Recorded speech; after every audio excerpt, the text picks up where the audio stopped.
welcome to a special episode of Lloyd's ASMR, audio only. Today, I have a story I'm going to read to you. This story was written by a good friend of mine. Some of you may know her. Her name is Joy McNiel, also known as ASMR Duck.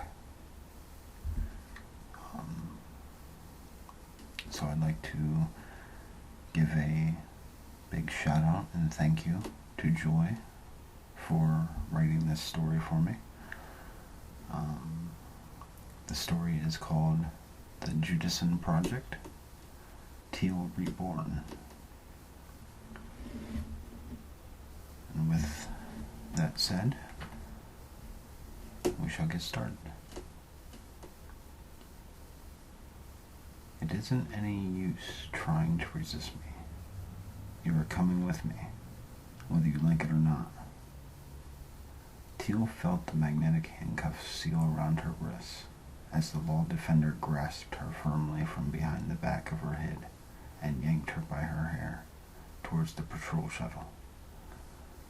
He seemed pleased with himself for finding her on the streets after curfew. "I am looking for my little brother," Teal protested loudly. "I don't care if you are looking for a new moon, but I'd be more akin to thinking you were looking for a taker, night walker. Pretty young thing like you out here all alone. You know darn well females aren't allowed out after dark. Night walkers are the only fools silly enough to break the law. I'm going to take you back to the station and book you for soliciting." Teal sat quietly in the back of the shuttle. As they flew off, she seemed openly defiant, but inside she was shitting herself. She had not seen nor heard of a single person who had returned home after heading to the defender station. She would just have to explain her situation to the evaluator, because the law defender didn't seem to believe her story. At 15, Teal had tried to keep her nose clean. If it hadn't been for her younger brother, Bracken's obsession with finding fresh water, she would have been safely inside their pod, playing her favorite vintage game of Halo, which had been handed down from her great-grandfather. She had a great fondness for history, and had been studying it for as long as she could read. Teal felt partly to blame that her kid brother wanted to find a fresh water spring, after she had told him about them from reading history books. The thought that 70% of the world was once covered in water intrigued the pair. They only ever knew of the synthetic product, which came through the pipes and into their pod once per day. It was such an expensive commodity that they could only afford a little at a time. Some days they would go without altogether. Teal couldn't believe that people used to wash in water. All they had ever used was washing gel. They would cover themselves with it, and then the dryer cube would blast warm air to remove it, along with any dirt from their body. To have water run over yourself to clean with was an unthinkable indulgence. Teal's thoughts were suddenly brought back to reality as the shuttle pulled up outside of the station. The law defender turned around and smiled at her coldly before hitting the button to release the lid above their heads. "The evaluator will be darn pleased with my capture tonight. I might even get a bonus water fill because of you, little lady," he said with a wry grin. He grabbed Teal by her handcuffs and pulled her roughly from the shuttle. "What is going to happen to me?" she couldn't help asking. He started to laugh coldly. What happens to every other female caught breaking the law? You'll find out soon enough. Now get moving. The defender was holding on to her so firmly that there was no way of escape. Teal had no option but to do as she was told. Once they had entered the building, Teal stood in line with a number of other prisoners who had been rounded up that evening. They were shuffled forward, one after the other, towards a large black desk at the end of the foyer. An android stood there scanning their microchips before each prisoner who stood before the evaluator. He spoke so quietly that Teal couldn't hear what he was saying to the prisoners until she was next in line to be placed before him. Jade 7386, age 31. You are sentenced to 4 years labor for night walking soliciting via transportation on spacecraft afterlife. Next. The woman was led away without as much as a pardon or a plea of her innocence. Teal 3463, age 15. The evaluator stopped speaking and looked up from his info cell as he eyed Teal with interest. Is this your capture? He asked the law defender, who was still standing next to her. Yes, sir, came the reply. Good find, defender, he said with a grin. Droid, take this man's information and pump 15 liters of our finest water to his pod. The law defender smiled broadly down at Teal. He was indeed right to say that the evaluator would be pleased with his capture of her. Teal 3463, age 15, you are sentenced to 10 years labor for night walking soliciting as a minor via transportation on spacecraft reborn.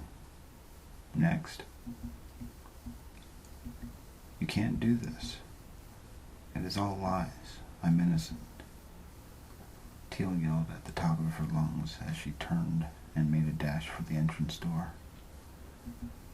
She didn't get very far before feeling strong hands grabbing at her and a stun needle being plunged deeply into her shoulder. Then everything went dark. Teal had no idea where she was when she woke up. Everything was black around her, and as she lay strapped firmly to her position, all she could hear was buzzing and clicking sounds. She felt an immense pain in her head, and she wondered if she had been struck down. Nothing seemed right, nor familiar to her. Then she could make out the sound of footsteps and a lever being pulled. Suddenly there was a bright light above her head, and she could make out the silhouette of a person standing over her. Once her eyes had adjusted to the light, she realized that she was lying in a hibernation capsule. She had only seen them as images on a screen, but now she knew that she had been placed in one. Stay still while I scan you, the man's voice said calmly, as Teal tried hard to focus on him. His voice did not sound threatening, and as her pupils began to adjust to the light, Teal saw a man in his mid-20s with dark brown hair and blue eyes. He smiled at her kindly as he ran a laser beam up and down her body. You have traveled well, he said. My name is Dr. Greenwick. I will get you some medication for your headache. I'm sure your head is thumping as much as mine was when I came out of hibernation. Where am I? Teal asked wearily. You are on the spaceship Reborn. We are about to land at a planet called Judason. We are to build a city and recolonize here. But why am I here? Teal said in almost a whisper.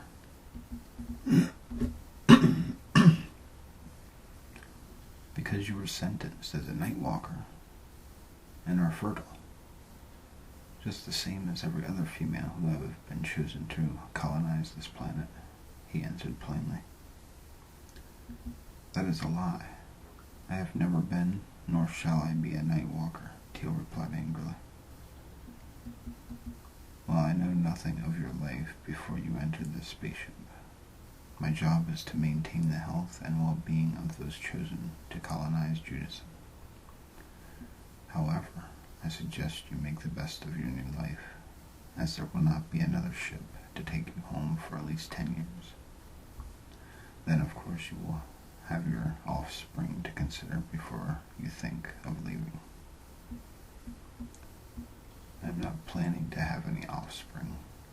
Why am I a prisoner here? Teal answered sharply. Well, sadly, you have no choice in the matter. If you don't mate with a taker when you are at the fertile stage of your first cycle, you will be an open target for any of the takers who have yet to pair up with a female. There are not quite enough females to go around. Your partner will be your only protection to stop this from happening. After he said this, he drew very close to her face and began to whisper quietly in her ear. Don't look at it, but our conversation is being monitored from behind a mirror cam on the wall. I will pretend that I am checking your teeth while I relay to you information that I am not at a liberty to share with the prisoners. But you must promise me you will keep our secret. Now blink twice if you trust me and understand what I am saying.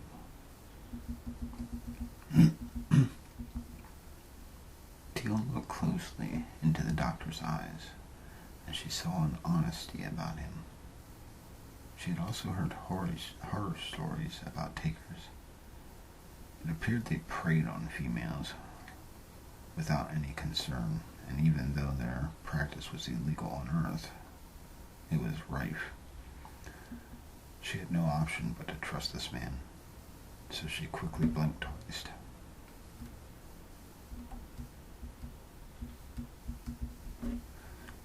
Open your mouth wide, he stated loudly, so that it could be heard over the mirror cam. Once he had his head close to her face once more, he carried on whispering. I believe you when you say that you are not a night walker. You are very young, and I worry about your well-being. The only reason you have been captured is because of your age and the amount of offspring you are capable of producing in 10 years. You must find a kind partner quickly, because some of the takers upon this ship are brutal and may treat you badly. I have been told they have all been hand-picked because of their lusting, whether the female they take be a night walker or not. Please blink twice if you understand what I am trying to tell you, and what you must decide quickly. Teal did as he asked. While he carried on looking inside her open mouth, she was starting to feel very afraid now. She wished she could shut her eyes again and wake up at her pod, with her brother safely asleep in his divider. This nightmare was beyond anything she could determine that the world controllers could ever imagine. Why were they so determined to set up a new colony so far from home? Was Earth finally dying? When her parents were alive, she had remembered hearing them talking about such an occurrence happening one day. Even the materials used for making their synthetic water was slowly diminishing. Perhaps they had sent these spacecraft to set up a new world before Earth was completely destroyed. But why had they sent the night walkers and takers? It didn't make sense. Very good. You can close your mouth now, he said loudly. You have a tooth that needs replacing, but other than that, your teeth and gums are in excellent health. I will now release you from the hibernation capsule and treat your headache. Then you are free to stroll around the female confines of the ship. He took a metallic needle kit from the trolley next to the capsule, and placing the needle upon her temple, he pushed the stopper, and the pain in her head quickly diminished. Once she was free to leave the cubicle, Teal did not know what she should do next, or where she should go. She just followed a few of the other women as they made their way down the corridor and into a large open lounge. She was expecting to find cold, hard-nosed night walkers amongst the group of females gathered there, but instead, they all looked as dazed and scared as she was. No one spoke, as they all looked up at the hologram broadcast by the world controllers, which screamed on one of the walls of the lounge. You individuals are the chosen ones to populate and grow the new colony of Judason. The Earth has only so many years left before all resources are depleted. It is your mission to keep the human race alive and build a city on this planet. Therefore, you have an extremely important task ahead of you. We have ensured that the takers we have chosen to join you will assist you in achieving this goal. They have the ability to take charge of you, and also they have the skills to build a future haven for the rest of us to join you in 10 years' time. Before you left Earth on this mission, we had your microchips reprogrammed. Should you choose to resist our orders and not take a partner or become barren, you are of no use to us, and you will be terminated immediately. We wish you all well for a productive future on Judason. Hail the world controllers and the Judason Project. The hologram kept on playing the same message over and over again. There was no way of switching it off, and after a short time, Teal could not stand to listen to it a moment longer.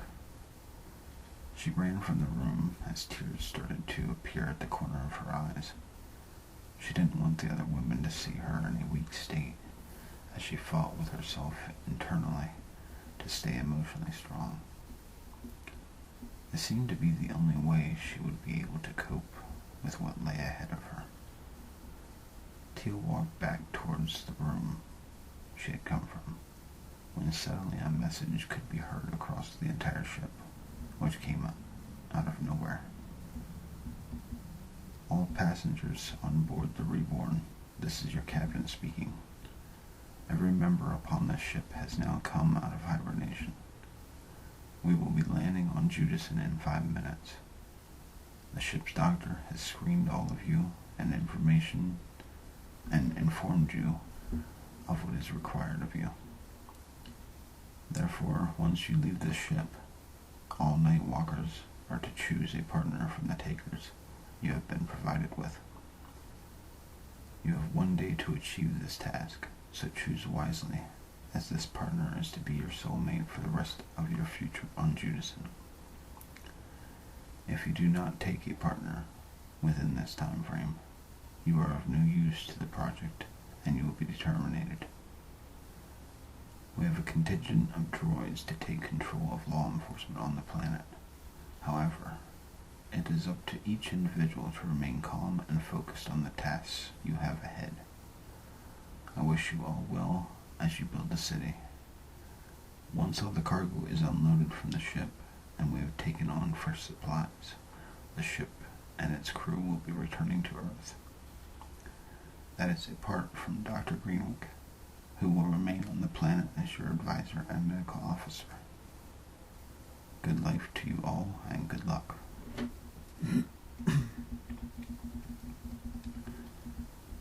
Teal's heart suddenly started to pound in her chest. They certainly were not wasting any time in ensuring that reproduction of the new colony would start as soon as they arrived at the planet. She felt physically sick, and she quickly darted towards the sewage cubicle that she had spied on the way to the lounge. Having been in hibernation for so long, she did not manage to throw up anything other than bile. That only seemed to go a little way in settling the deep ache that had formed in the pit of her stomach. She felt a slight bump as the spaceship touched down on the surface of the planet. Then there was a sound of marching feet outside of the sewage cubicle. The door flew open, and a droid stood there with a laser weapon pointed at her body. "I'm coming," Teal said angrily as she hastily stepped back into the corridor. It seemed the droids were programmed to ensure that no one was left behind, because they searched every room along the female corridor, while marching the women towards an exit door. Teal hadn't really thought what the planet of Judason would be like. She was more concerned with what was expected of her over the coming days than to give any attention to place they were to live. The moment she walked through the exit door, her heart rose through her chest and almost exploded with sheer joy. The lush green valley where the ship had landed was beyond anything she could have imagined that Earth had once been like. She had only ever known the dirty, run-down city and the barren wastelands beyond it. Until now, the only vegetation she had ever seen in her lifetime was at a farm dome her parents had taken her to once when she was young. But this was incredible. Then she spied in the distance something even more amazing and totally overwhelming. There was an ocean of water for as far as the eye could see. If she could have run off barefoot through the grass, Teal would have done so in a heartbeat. But sadly, reality soon hit home when the droids started to offload the cargo takers. There was not a young man among them, nor any that Teal would have considered a suitable partner in normal circumstances.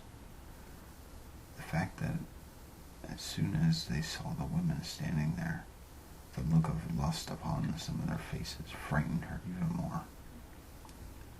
How could she choose one to take as a partner without even having a chance to get to know them? Then, as the group of women were told they were free to start choosing their mate, all hell broke loose. It seemed that some of the takers thought that it was their right to do the same, and Teal seemed to be the target in their attention. 3 burly men hastily advanced towards her, which soon turned into a nasty fight. One of them grabbed Teal around her neck as the other 2 men tried to pull her away from him. She could feel the life being choked out of her as the grip of the man's fingers tightened about her windpipe. Then, with little air left to breathe, she soon lost consciousness. When Teal woke up, there was a man standing over her. But she wasn't outside anymore. She was back on the spaceship. She tried to sit up, but a hand came down on her shoulder to prevent her from doing so. "Stay lying there for a minute until you come around a little more," came a familiar voice. "What happened? Where have the takers gone?" Teal asked shakily. "The droids terminated 2 of them, and other man backed away, and one of the night walkers paired with him. However, that has left a huge problem for you," Dr. Greenwood replied. "I don't understand," Teal said, as she placed her hand upon her sore neck and rubbed it gently.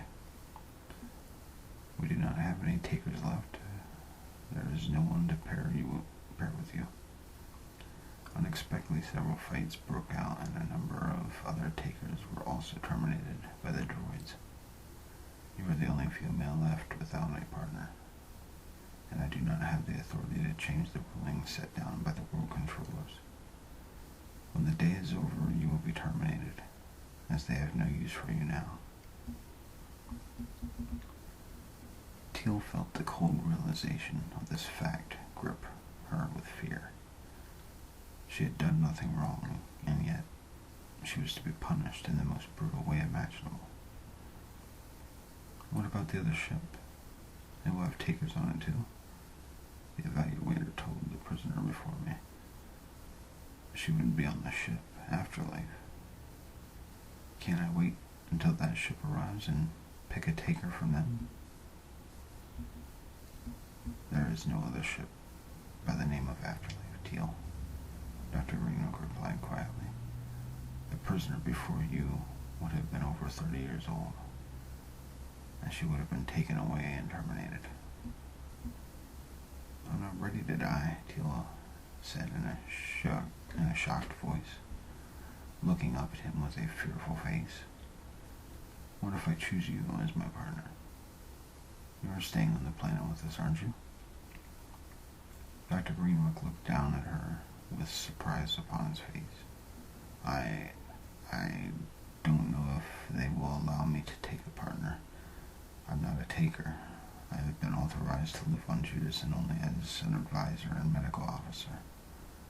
I guess there is no harm in asking the captain, he replied thoughtfully. I'll return soon. Teal watched him as he left the room. Surely the captain would agree to her suggestion. After all, the evaluator was pleased she had been called. With all that had happened up until now, he wouldn't be happy if the youngest member of the Nightwalkers had been left without a taker to breed with. And if she had to take any partner, Teal thought that Dr. Greenwood was at least tolerable and closer to her in age. The wait for the reply to her questions seemed to take forever.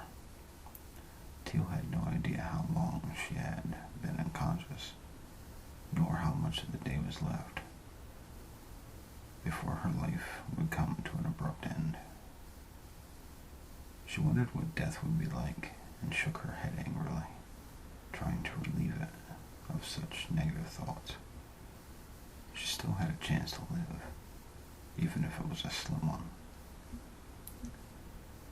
Then, when she thought that he'd never return, Dr. Greenwood came back into the room. Teal held her breath, wanting to know his reply, and yet dreading it at the same time. The captain contacted the world controllers, and they have decided that due to a technicality, I am eligible as a taker, to be chosen by you. You see, I just so happened to be out after curfew tending to an injured night walker. At first the law defender thought I was a taker, but once I had explained the situation to the evaluator, he gave me an ultimatum. I either join this mission as a medical officer and advisor, or lose my license to practice medicine. So there you have it. We are to be partnered after all. I will take care of you, Teal, and you can call me by my first name, Neon, he added, looking down at her with a kind expression. She sighed heavily, gratefully that her life had been spared, but also apprehensive of this new and awkward relationship she was about to share with a complete stranger. We need to leave the ship now. They are making ready to depart. There is a droid outside of the door to escort us onto the planet. Are you feeling strong enough to walk, or would you prefer that I carry you? I'm quite able to walk, thank you, Teal said, getting slowly to her feet. Once the pair had left the ship, the engines were soon boosted, and Reborn took off slow at first, and then disappeared into warp speed with a flash of light. Everything seemed to have calmed down on the planet. With the droids watching over the 200-odd prisoners, they resigned themselves to the fact that they had to make the best of what was now their new home. After witnessing the termination of the troublemakers, No one was willing to cause another scene. "Right, everyone, I need your attention," Neon said, standing on one of the smaller containers so that the group could all see him. "We need to make a temporary base camp. All the supplies that have been left for us are listed on the containers. I expect everyone to help in the task of setting up our camp. As you have already witnessed today, any disruption to the job at hand will have a deadly consequence. The droids have been placed here to deal with the policing of this planet, and I have no control over their programming. Please note, you have now been duly warned. At dinner this evening, I will tell you as much as I know about Judason from the information that has been gathered by space probes. They were initially sent here to test the feasibility of the planet maintaining human life. There are enough shelters for each couple to have their own pod, and we also need to erect larger shelters for communal use and the men and women's latrines. Now, shall we get started before the sun sets and we lose much of this valuable natural light?" Teal was quite impressed by the way in which Neon took charge. Even though he was one of the younger males within the colony, the prisoners all seemed happy to take orders from him. Everyone started to unpack the containers and erect their temporary accommodation without complaining or causing any more issues. Once the camp was established, they all joined together in the cafeteria to partake in the evening meal. When they had finished eating, Neon stood up to address the group again. "Thank you everyone for cooperating to set up our base camp so quickly. Tomorrow I will choose several of you with planning skills to join me on the sky bikes. We will scout the region for a suitable site to start building our new city. As you would have seen in the distance, there is an ocean and waterways on this planet, which is why the vegetation is so green. There is also edible fruits, nuts, and vegetables we can gather, so we have a plentiful food supply. There is limited information about the animal species of this planet, but I'm sure we will learn about them in due course. We are to ensure that the new city we build will be in a vast area of land, but in close proximity to a water and food supply. Many of you takers have been hand-picked, not only for your ability to colonize this planet, but more importantly, you have planning and labor skills, which will be invaluable to our building project. The droids have also been programmed to help build our new empire. We have the next 10 years to create and populate this colony with a new generation of children. We have to build enough dwellings to also accommodate the human contingent on the next ship that arrives on Judason. If we all work together, we will achieve our goal. Lastly, I have been told by the world controllers to let you know that you will be rewarded for your efforts once the next ship arrives. One last message. Apart from the use of the latrines, there will be no night walking or taking outside of this camp. The droids will be patrolling the perimeter, and they have been programmed to terminate anyone breaking this rule.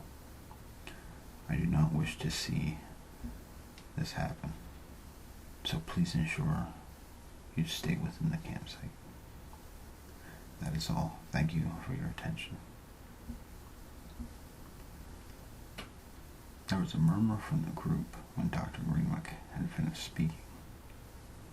They seemed resigned to the fact that there was no form of escaping life that had been decided by the world controllers, so they had better make the best of what they had offered to them.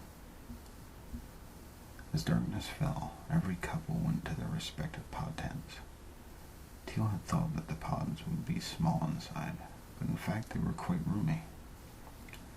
Neon sat down upon the double divider and proceeded to check his data watch. Teal felt a little hesitant as she took up a position on the other space of the divider.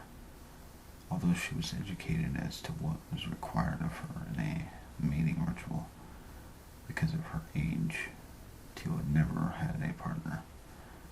She started to slowly unzip her flight suit.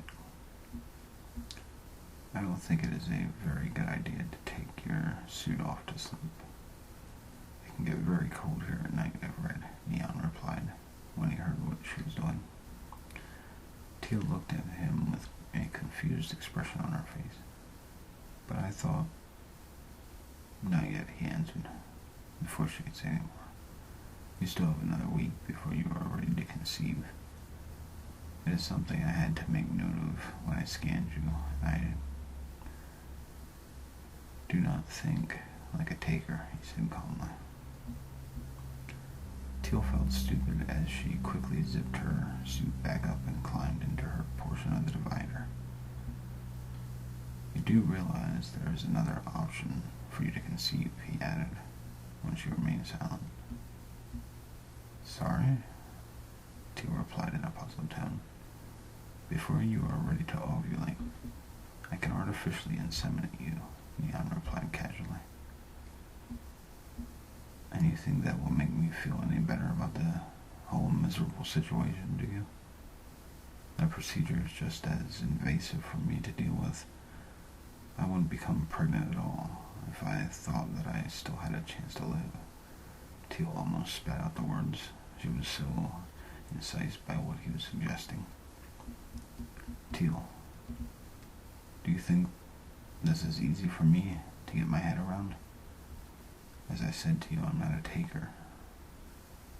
But if I don't do my part in your conception, I'm offering you a death sentence.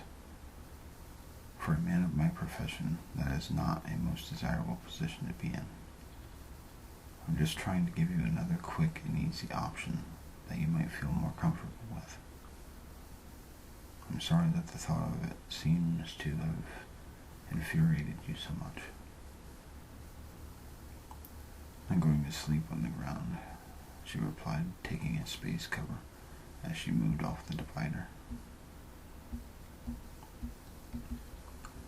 "It's going to be uncomfortable for you sleeping on the hard earth. But do as you wish. Good night," Neon replied blankly. Teal felt miserable as she tried to make herself comfortable. She was already fighting with her partner on their first night on Judason. What was the next 10 years going to bring? She quietly cried herself to sleep while dreading the thought of it.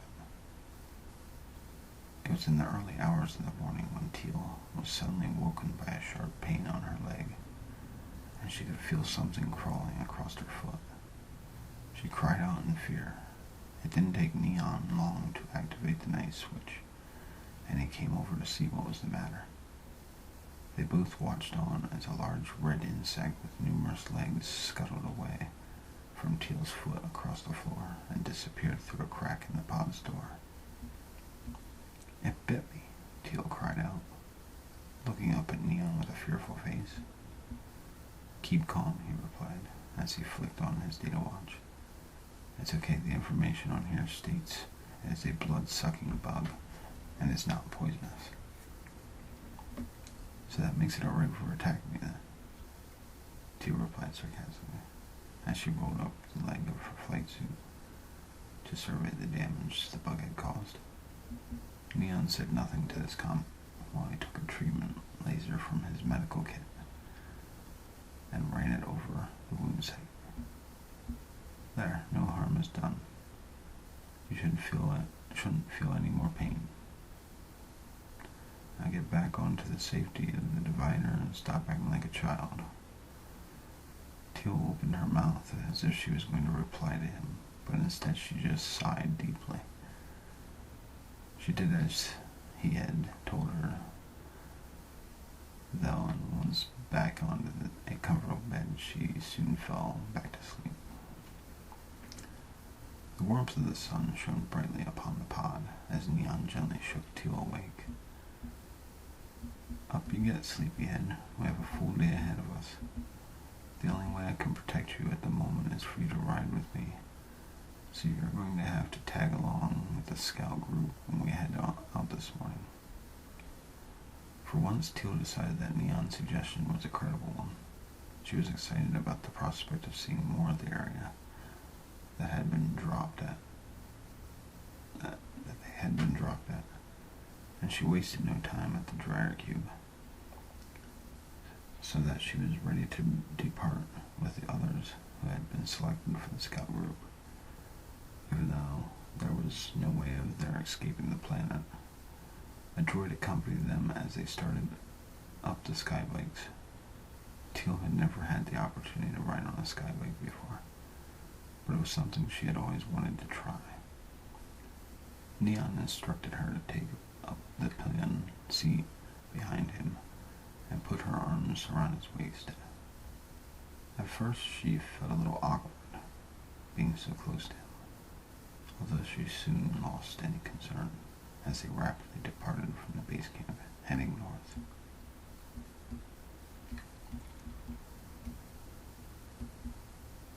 The sun shone down on them between the intermittent cloud cover as they traveled along at a reasonable speed while taking in their surroundings. The valley in which they had been dropped by the spaceship was quite large, but in the opinion of the group, it was not quite large enough to build an entire city. They followed the line of the seashore. However, they never landed on it. Much to Teal's disappointment, she would have loved the opportunity to dip her feet into the cool, clear water as it lapped upon the sandy shore. She guessed there would be time enough to do just that, given the years they were to inhabit the planet. When they came across the river mouth, Neon signaled to them to make their way inland. The group followed its winding pathway up into a large sheltered valley. What they saw next surprised all of them, for grazing on the grassland was a herd of the huge, odd-looking grayish-brown creatures. Neon put his hand up so that everyone stopped and placed their bikes into hover mode. He flicked on his data watch and then shook his head in disbelief. "These creatures are dinosaurs. The breed below us are called Diplodocus, to be precise. They once roamed Earth, it appears millions of years ago. Apart from their massive size, this breed of dinosaur are herbivores, so we are in no immediate danger," Neon informed the group. "How come they are here if they were on Earth? That doesn't make sense," Teal asked. "That is a million-liter water question. I can only surmise that when the universe was created, given that this planet has much the same environment as Earth once had, they evolved in the same way. Hopefully they are the only breed of dinosaur here, because going by the data on my watch, Diplodocus had predators, who were a fearsome lot." Teal shuddered to think how big the predators would be to take down the likes of these huge creatures. Neon must have felt her tensing up, and he chuckled quietly. At least they can't fly. Teal, what do the rest of you think about this valley being a good site to start building? What about the creatures living on it? One of the men asked. "Well, I think they will come most useful for our building project, given their size," replied another man by the name of Noah. "I used to work at a farm dome, and we had oxen trained to do as we wished. If the information is correct, that these creatures are herding animals, we may be able to train them. We could at least herd them into a laser coral and attempt to domesticate them." "That is an interesting concept," Neon said. "If you think it is possible, Noah, I will leave you in charge of that project. Right now, we have decided where to start building. Once the dinosaurs are contained, we will move our base camp to this location. Okay, let's make our way back to the others and let them know what we have found.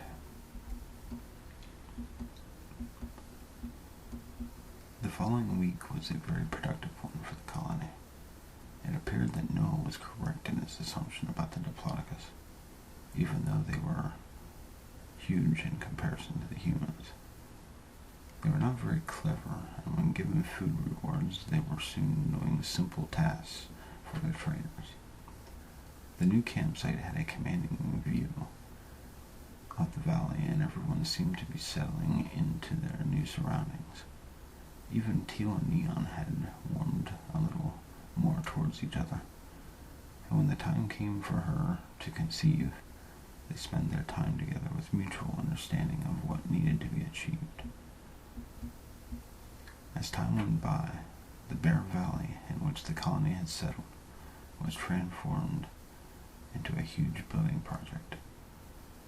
It appeared by all accounts that the takers had been picked for their trade skills, more so than their other desires. Glass, steel, and other metals were produced using the resources the planet had to offer them. With the strength of the dinosaurs and the droids, the surrounding area soon took shape. As the house developments were formed on the once grassy landscape, when the permanent pods were ready, the humans felt a sense of achievement as they took up position in their own homes. Even better, that they didn't have to pay for the plentiful supply of fresh natural water. Then, as expected, 9 months after they had landed at Judason, babies started to be born. Neon was kept very busy ensuring the good health of mother and child. He enlisted Teal to assist him, and even though she was close to the birth of her own baby, she enjoyed the feeling of seeing new life created. Then one warm evening in late summer, Teal gave birth to her own son, and as much as she didn't want to admit the fact, given that she had no choice about becoming a mother, she really enjoyed her new vocation. For some reason, as the colony grew and worked together, they all became a close-knit community. Never once did the droids have to take charge of a situation they first dealt with. When the prisoners had first arrived at Judason, it seemed that everything was running to plan. The city was being built, and the colony was growing. A year before the arrival of the next ship, Neon and Teal alone had produced 6 children, 4 boys and 2 girls. The planet now had a larger population of children than adults. Everything seemed to be panning out nicely for the world controllers. With the successful colonization of Judason, and soon people from Earth would be joining them when the next ship was scheduled to arrive. Sadly, this happy future for the colony was soon to change, when an event occurred one day which no one had foreseen. Neon and a couple of the other men were on a reconnaissance mission to source a new era for further development. Rather than using the sky bikes, they decided to ride on several of the Diplodocus out from the perimeter they had already surveyed. As always, they were accompanied by a droid guard. The mission started off well, and although the dinosaurs moved slowly because of their huge size, the scout group managed to cover a fair distance on the first day. They camped down for the night, not thinking that there would be a problem with their mounts safely placed into a laser coral. Yet, in the middle of the night, Neon was woken by one of the beasts bellowing at the top of its voice. He raced outside to see that the droid had somehow managed to become imprisoned inside the coral. The laser field must have caused him to malfunction, and he had spooked the dinosaurs. Neon rushed over to deactivate the laser field, but before he could reach it, One of the beasts stood on the droid and crashed him under its massive foot. The other men came running from their pods, and between them they managed to calm the creatures down with food offerings.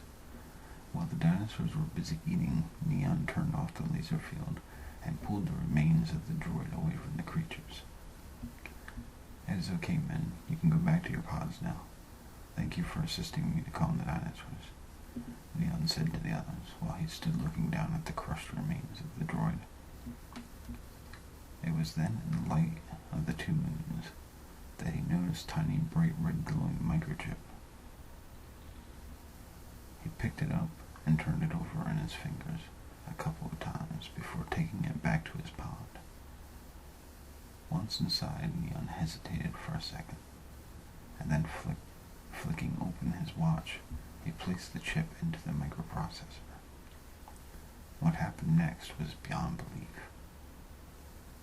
There was highly confidential information on the chip, which had been programmed into the droid by the world controllers.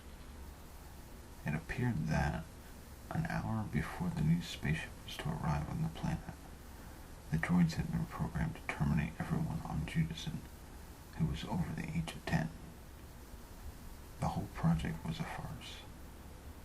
The only reason the prisoners had been sent there was to create a city for the world controllers and their faithful to inhabit. Neon could only surmise the reason for their children was to repopulate the new planet because of the world controllers were not young in years and would need to be looked after in their old age. The young doctor felt physically and psychologically sickened at the thought that the controllers could stoop so low. However, he knew one thing. The colony were not going to go down without a fight. Neon went back outside and dragged the remains of the droid into his pod. He then set about dismantling it, so that he soon had its parts spread out on the ground in front of him. He wanted to be able to understand the makes of the droid, in the hope that he could find a weakness in their makeup. The colony needed to be able to somehow overthrow the machines before the ship arrived. Neon took out all the memory cards and microchips he could find from the droid. He then ran them one by one through his data watch. Just when it seemed that the world controllers had covered all their bases, Neon suddenly let out a happy cry. It appeared that, in their haste to create the killer droids, the controllers had missed one crucial piece of data. The droids were unable to detect when any of their kind had been deactivated or lost, without physically sighting the damaged droid. So when the scout group returned with their droid, or any part of it, the other droids would totally be oblivious to the fact. So the only way that the humans would be able to disarm the droids would be to pick them off one by one. Morning broke, and Neon gathered the other men together over breakfast to tell them what he had discovered. "We also now have this," he said, holding up the droid's weapons. "Before we return to the city, we will find a safe place to hide this armor. Then, when we head out on another mission, we can use it against the droid we take with us. If we mobilize the droids without damaging their weapons, we'll be able to gather enough arms to help protect ourselves when the ship arrives." The other men seemed really happy with Neon's suggestion, because they too were in total disbelief of such an evil plan. They were willing to assist Neon in any way that they could to foil the future massacre. "We need to ensure that everyone in the colony are aware of what is going to happen. I don't want the droids to overhear anyone saying that there are droids missing. Such data may be monitored by the world controllers, and we need to have the elements of surprise on our side. should we go to battle when the ship arrives? Neon told them sternly. How are we going to take on a spaceship with its own laser guns and countless more droids? One of the men asked. We still have a year to plan our strategies. In that time, we need to ensure that there is not a droid left standing on Judason. If we can accomplish this task sooner rather than later, we will have a longer period of time to plan our attack on the ship. When the scouting party arrived back at the city 2 days later, they wasted no time in passing around the information to the rest of the colony. Even the children were informed of the game they were playing against the nasty droids, minus the additional information, of course. Slowly, over the coming months, the droids were depleted until not one was left operating. There was a taker who had worked with data systems on Earth, so he was given the job of monitoring for any information that was sent to the droids from the controllers. Most importantly, he was to reply in such a way as to not give them any clue that the droids had been disassembled. So with all the colony members' bases covered, they arranged a large meeting to discuss how they were going to intercept and destroy the spaceship when it was ready to land. Noah suggested they could utilize the Diplodocus in their attack. However, it was Teal, of all people, who came up with a suggestion that no one else would have thought of. Because of her love for history, she remembered reading once about large metal balls which was shot from a heavy metal gun on wheels called a cannon. They were used to sink ships that sailed on the ocean. What if we could make something like that and fire them at the spaceship? Neon opened his data watch and looked up the information Teal was relaying to them. He read out to the group about how a cannon was produced and also how to make gunpowder, which was the substance used to fire the metal balls from the gun. This idea might just work, one of the men piped up. Back on Earth, I used to build spacecraft not much smaller than Reborn. There are a few weak spots within the design of those ships. Just such a weapon, if aimed correctly, for insistence directly into the jet engines, could cause a chain reaction and blow the ship to pieces. There was an excited murmur amongst the group when they realized the task ahead might not be as daunting as they had first envisaged. The following day, members of the colony wasted no time in sourcing the materials they needed to make the weapon they needed. It was decided, along with the cannons they produced, there would also be a contingent of men riding the dinosaurs armed with laser weapons they had procured from the droids. Together they would make a formidable army. However, they still would have to wait until the ship hadn't just landed before planning the surprise attack. That way, there would be little chance of the ship returning fire. They also started to build a large dwelling some distance from the city so that the children could be safely hidden away, should their plan not work as they had wished it to. If the crew on board the ship reached the city, the colony wanted to ensure the safety of their children. With so much work to do, time soon slipped by, and on the day before the pending arrival of the spaceship, the colony had only just managed to finish the camouflage shelters for the cannons and dinosaurs. The heavy iron gunnery had been placed in such a way that no matter which direction the ship landed in the valley, every angle had been accounted for. That way, there would be a clear target for a cannonball to be fired straight into the ship's jet engines. No one slept very well that night.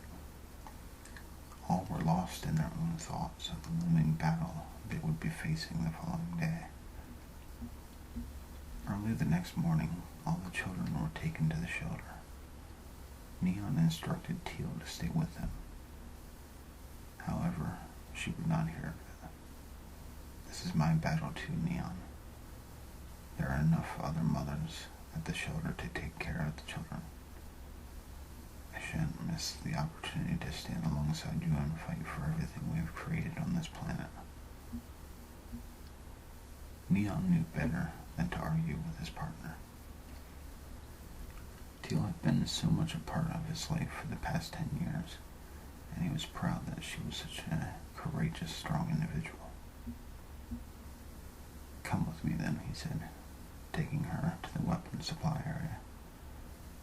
There he gave her a laser gun and some armor to put on, which each of the fighters were wearing. It would hold little protection from a laser fire, but it was better than no protection at all. An hour and a half before the ship was to arrive, the taker who was in charge of droid communications informed Neon that the ship had sent him a message. The world controllers were ensuring the droids were ready to carry out the extermination of the colony adults. Neon had him send a confirmation signal back. It seemed everything was running to schedule.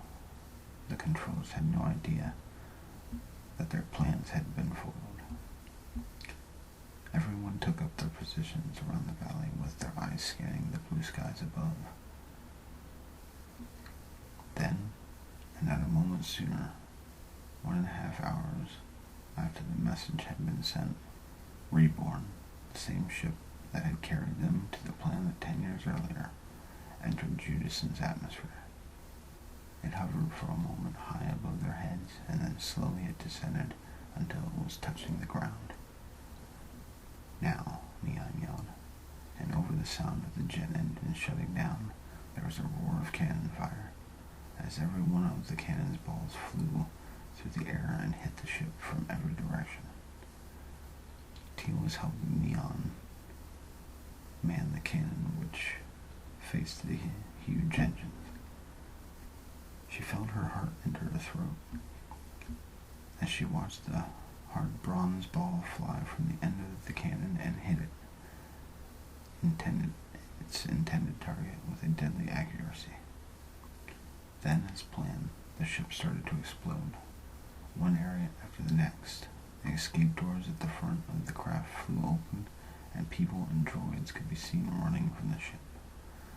The men who were mounted upon the dinosaurs raced out of their camouflage shelters and started firing their laser guns at the fleeing ship's occupants. The element of surprise had worked.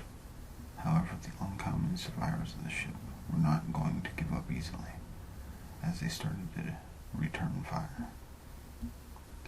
Between the choking smoke of the exploding ship and the laser fire, chaos took over the valley. The Diplodocus made an easy target for the laser to hit, and soon they were lying dead.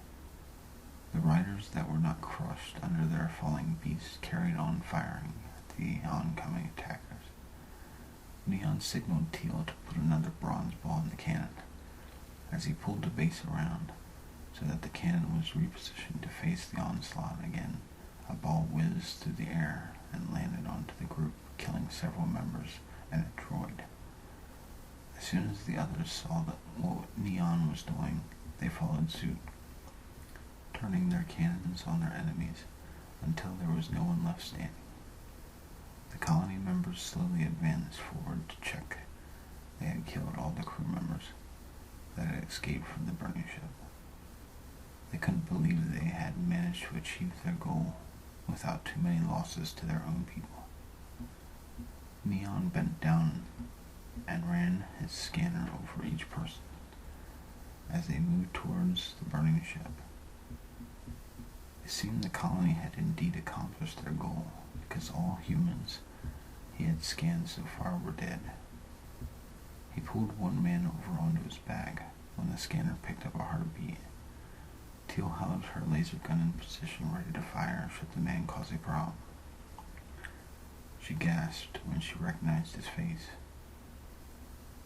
"How did you know?" the evaluator whispered under his breath as he looked up at Neon. You are meant to be a man of intelligence, therefore I have no need to answer your question, Jan replied. He then turned to Teal. He is all yours, girl. Teal looked down at the evaluator's pleading eyes with her finger poised on the trigger. This is for Jade 7386, you bastard. I'm sure she will welcome you into the afterlife, she said in a cold, heartless tone, as she applied pressure to the trigger, and watched on with an expressionless face as the life left the eyes of her oppressor. Once it was established that everyone from the ship had been eliminated, the colony members took their dead and left the valley. Everyone walked in silence, lost in their own thoughts. But all of them were greatly relieved that they were now able to explore and embrace their new planet as free people. The end. I hope you all enjoyed this. It's a very great story, and I'd like to lastly say that Joy McNiel, or also known as ASMR Duck, is a very talented writer. She did very good on this story, and I'd like to thank her again. Alright, well, I hope you enjoyed, and see you next time. Bye-bye.